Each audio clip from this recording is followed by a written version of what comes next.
O Senhor esteja convosco. Ele está no meio de nós. Proclamação do Evangelho de Jesus Cristo segundo Lucas. Glória a vós, Senhor. Naquele tempo, Jesus disse aos discípulos: um homem rico tinha um administrador que foi acusado de esbanjar seus bens. Ele o chamou e lhe disse: que é isto que ouço a teu respeito? Presta contas da tua administração, pois já não podes mais administrar meus bens. O administrador, então, começou a refletir: o Senhor vai me tirar a administração. Que vou fazer? Para cavar não tenho forças, de mendigar tenho vergonha. Já sei o que vou fazer, para que alguém me receba em sua casa quando eu for afastado da administração. Então ele chamou cada um dos que estavam devendo ao patrão e perguntou ao primeiro: quanto deves ao meu patrão? Ele respondeu: 100 barris de óleo. O administrador disse: pega a tua conta, senta depressa e escreve 50. Depois ele perguntou a outro: e tu, quanto deves? Ele respondeu: 100 medidas de trigo. O administrador disse: pega a tua conta e escreve 80. E o Senhor elogiou o administrador desonesto, porque ele agiu com esperteza. Com efeito, os filhos deste mundo são mais espertos em seus negócios do que os filhos da luz. Palavra da salvação. Glória a vós, Senhor.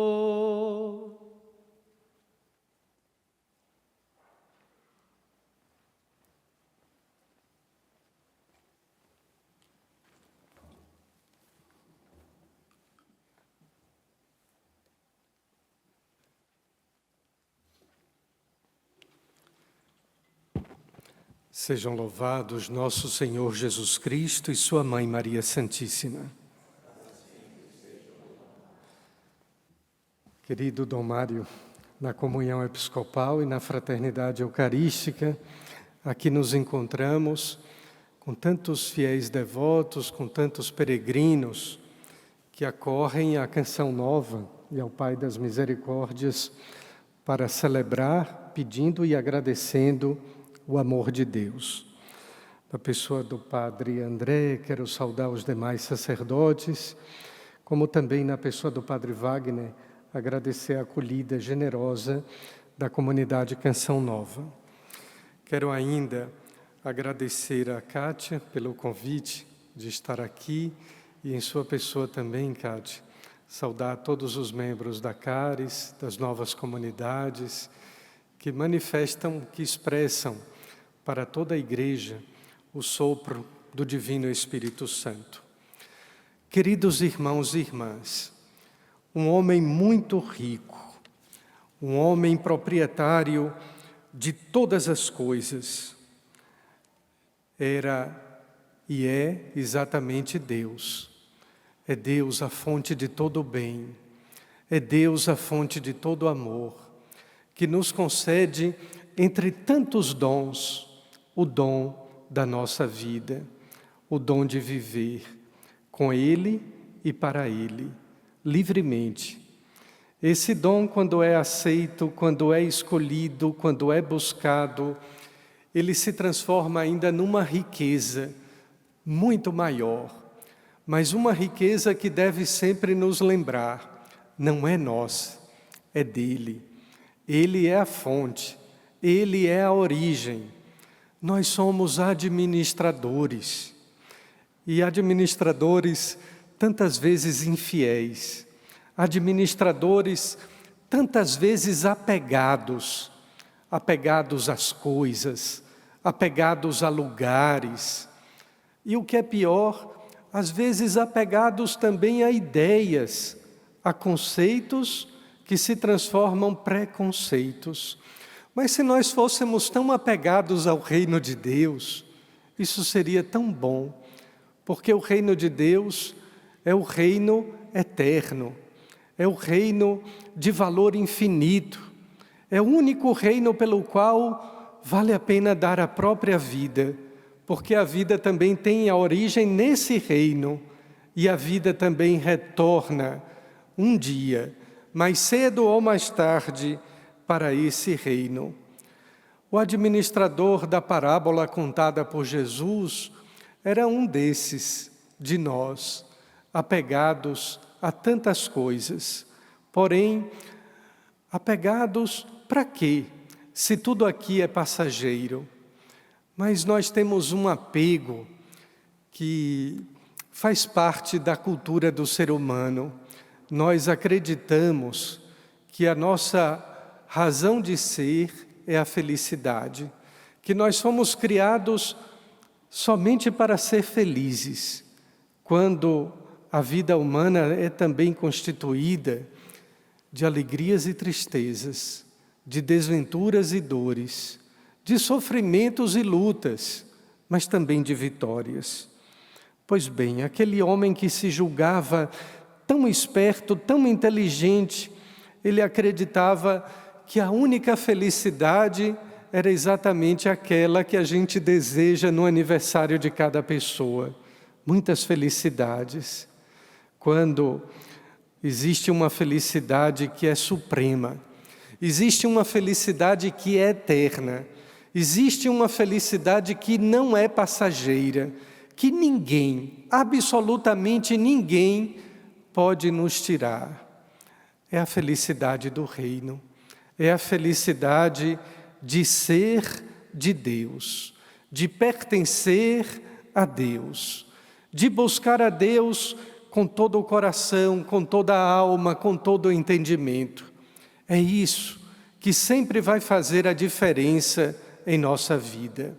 E é exatamente isso que o ser humano busca.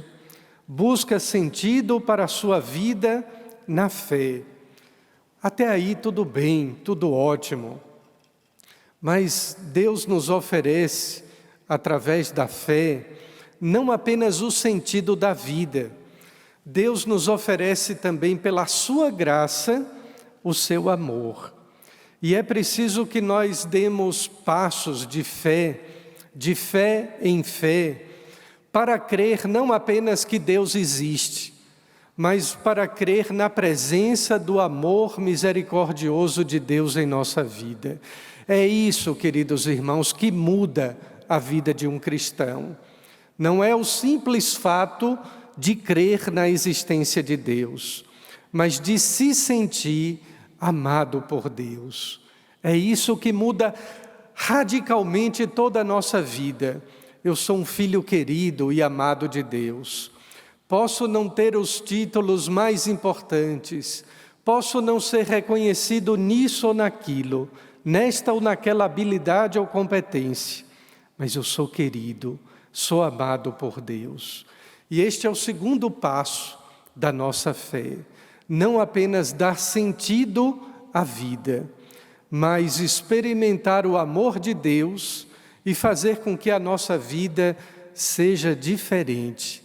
E a nossa vida pode ser diferente. Ela é diferente na medida em que nós nos sentimos amados por Deus. Não é sem porquê que o primeiro mandamento é o mandamento do amor. Só que às vezes nós pensamos que Deus está nos obrigando a amar, que é um imperativo categórico amar a Deus e amar o próximo. Mas quem não faz a experiência do amor, de se sentir amado por Deus, não pode amar a Deus.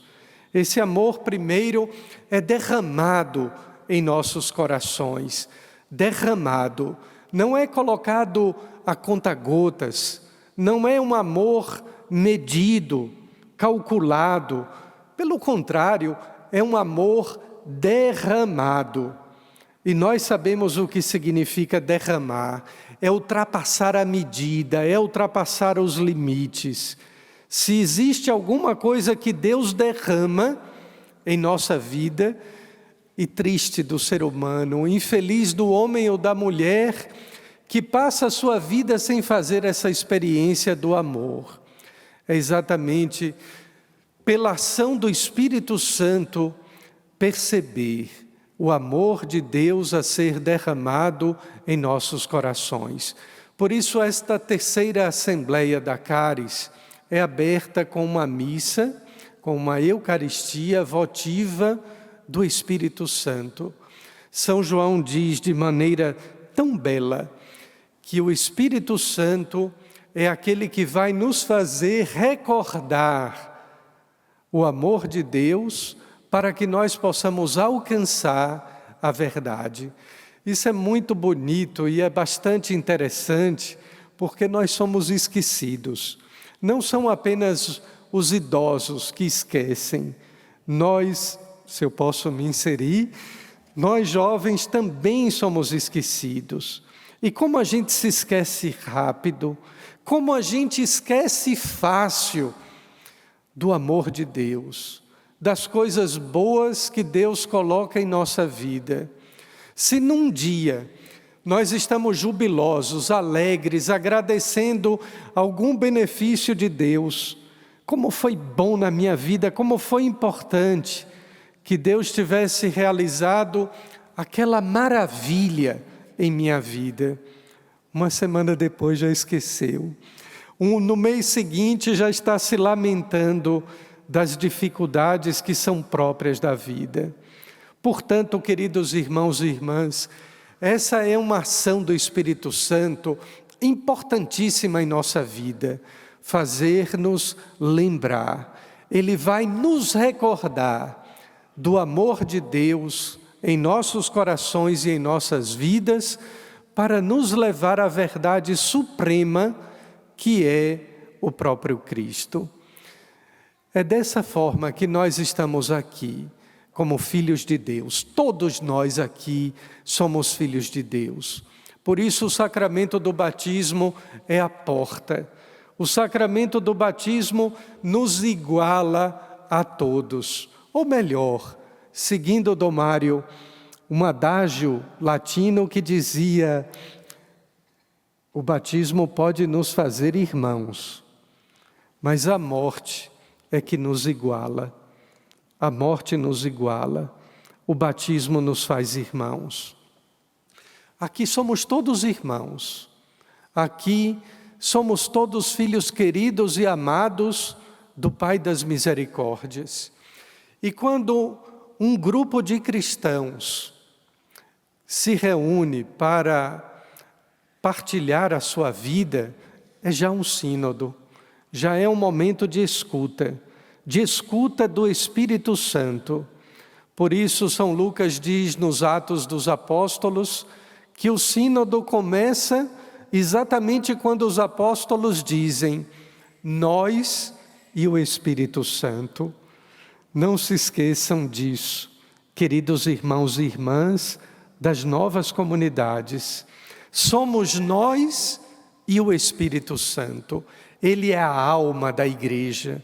Ele é a vida de Deus em nossa vida humana. É Ele que nos insere no corpo místico de Cristo, que é a própria igreja. Aqui nós vamos também nos lembrar, nesses dias de assembleia, que São João também no Apocalipse nos fala das cartas, em suas cartas às igrejas, às 7 igrejas de Laodiceia. Deus continua nos escrevendo, não através de cartas físicas ou de e-mails. Deus continua escrevendo o seu amor em nossos corações, para que a gente não esqueça, pela ação do Espírito Santo, que nós somos, antes de tudo, filhos e filhas queridos e amados pelo Pai. Aqui também nós fazemos a experiência que os magos fizeram no Oriente Antigo. Eles buscaram. E a vida consagrada em novas comunidades significa exatamente isto. a radicalidade do batismo. O batizado ou o cristão raiz é aquele que procura viver a sua fé com radicalidade. Não é com radicalismo, mas é com radicalidade, que vem exatamente da sua raiz, que está alicerçada ou que está enraizada, sendo redundante, no amor de Deus. E tudo isso acontece pela ação do Espírito Santo, mas com aquela busca que os magos fizeram seguindo uma estrela. Uma estrela que pode ser um astro, que pode ser teologicamente a luz da fé, uma estrela que pode ser também alguém que nos indica o caminho. Os magos percorreram tantas estradas, encontraram pessoas que deram informações certas e outras também que deram informações erradas. Os magos também encontraram Herodes, que desejava ludibriá-los para permanecer no poder. Assim também é a nossa vida na perfeição do batismo, na perfeição do amor. Toda a nossa vida é um caminho para Deus, toda a nossa vida é esta busca.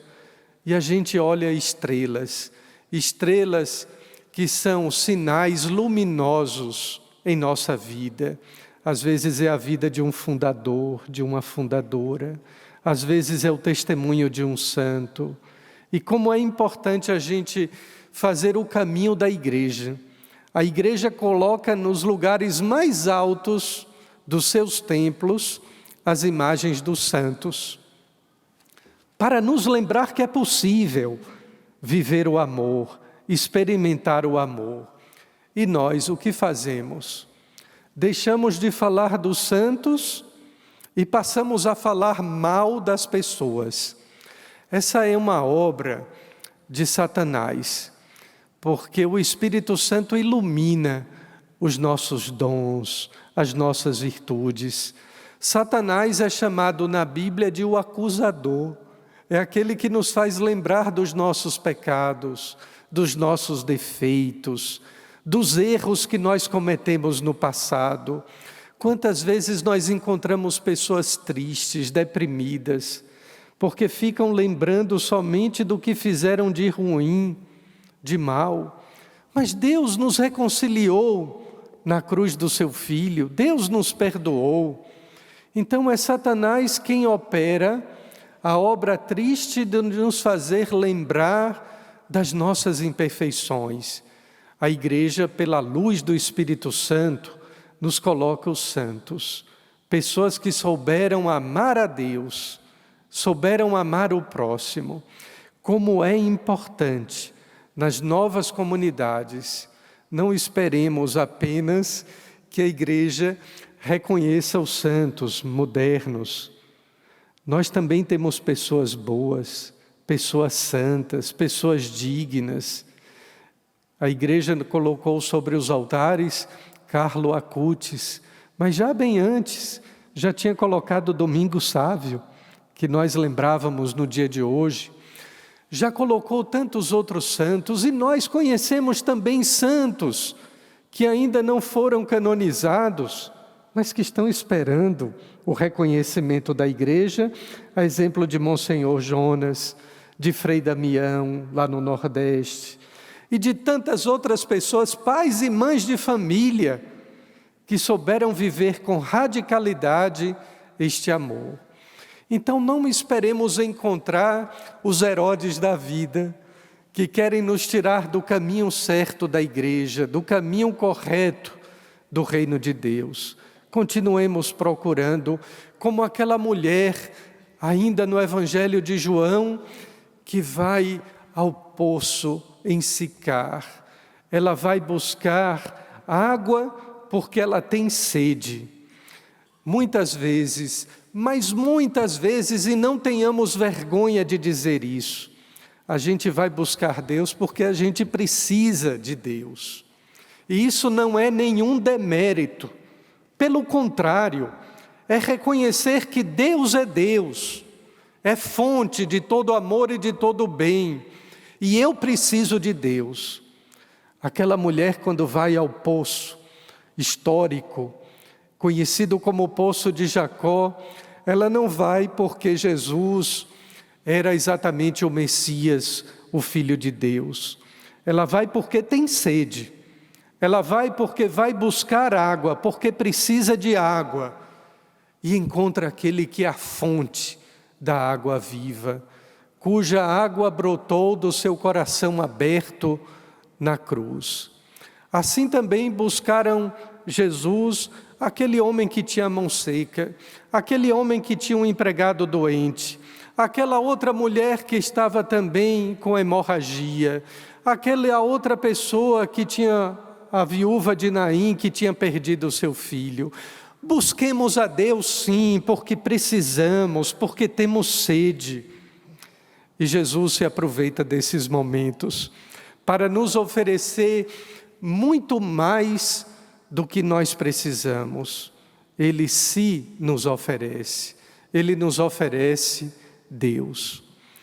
O saudoso e querido Papa Bento XVI costumava dizer que o grande tesouro, a única riqueza que a pessoa procura num padre é Deus.